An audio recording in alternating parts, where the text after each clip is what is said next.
Assalamualaikum warahmatullahi wabarakatuh. Halo semuanya, perkenalkan nama saya Muhibbah, jurusan Komunikasi Penyiaran Islam UIN Cyber Nurjati Cirebon dengan NIM 24841110016.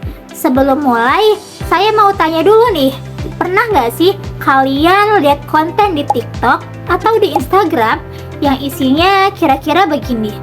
Orang Batak itu keras, atau orang Jawa itu kurang tegas, atau juga ada meme yang ngetawain logat daerah tertentu dan kita ketawa, kita share, kita pikir itu lucu. Tapi pernah nggak sih kalian kepikiran gimana rasanya kalau kita yang jadi bahan leluconnya? Nah, itulah yang mau saya bahas hari ini, yaitu tentang stereotip budaya yang hidup dan berkembang di konten digital kita sehari-hari. Pasti kalian bertanya-tanya, sebenarnya stereotip budaya itu apa sih? Oke, jadi gampangnya stereotip budaya adalah saat kita menganggap semua orang dari satu daerah atau suku pasti sama.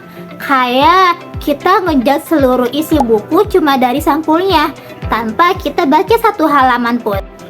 Menurut penelitian Ramadhani et al. 2024, stereotip budaya adalah generalisasi yang berlebihan dan seringkali keliru tentang suatu kelompok, dan ini terbukti jadi penghalang utama untuk bisa saling memahami dan menghormati satu sama lain.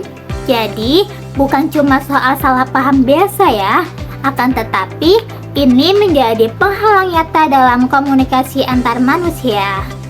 Penelitian tentang peran media dalam komunikasi antar budaya menunjukkan bahwa media sosial mempunyai dua sisi. Di satu sisi, bisa memperkaya pemahaman kita tentang budaya lain, tapi di sisi lain justru berpotensi melahirkan dan menyebarkan stereotip serta kesalahpahaman. Nah, yang bikin lebih parah lagi, algoritma media sosial kita juga ikut bersalah.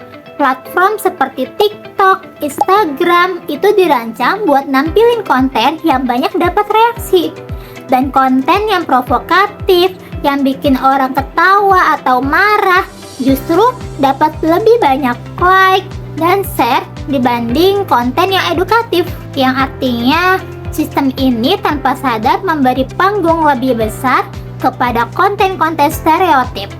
Nah, yang jadi pertanyaan, kenapa sih ini berbahaya?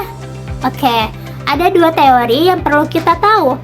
Yang pertama, stereotip dan prasangka. Bayangin deh, ada seseorang yang belum pernah ketemu orang Madura sama sekali, tapi dia sudah sering lihat konten yang menggambarkan orang Madura sebagai orang yang keras atau pemarah. Inilah yang disebut prasangka.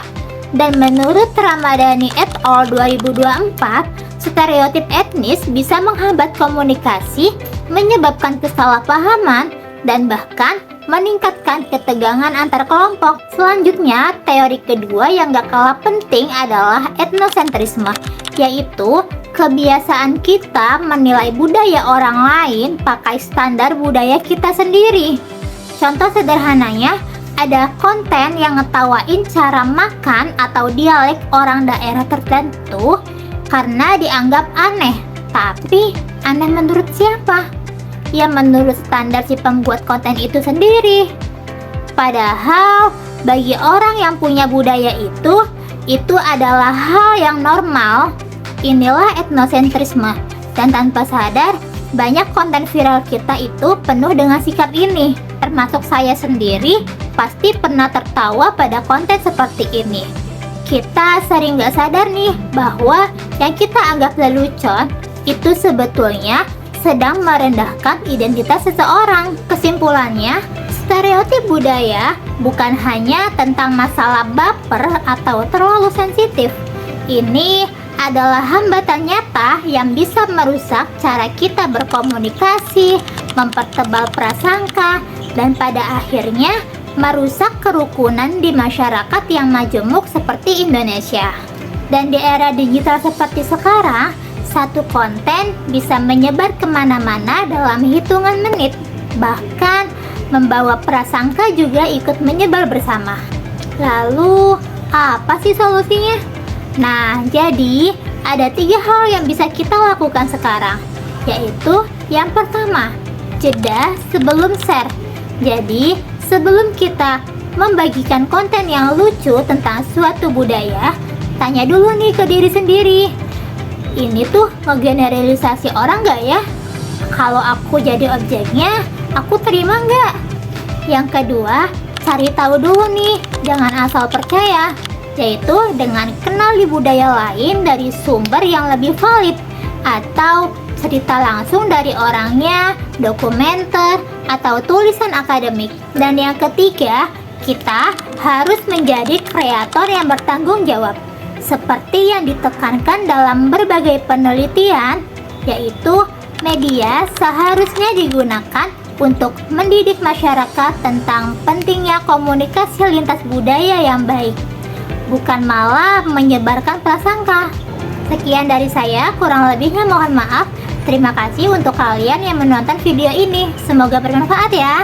Assalamualaikum warahmatullahi wabarakatuh. Bye bye.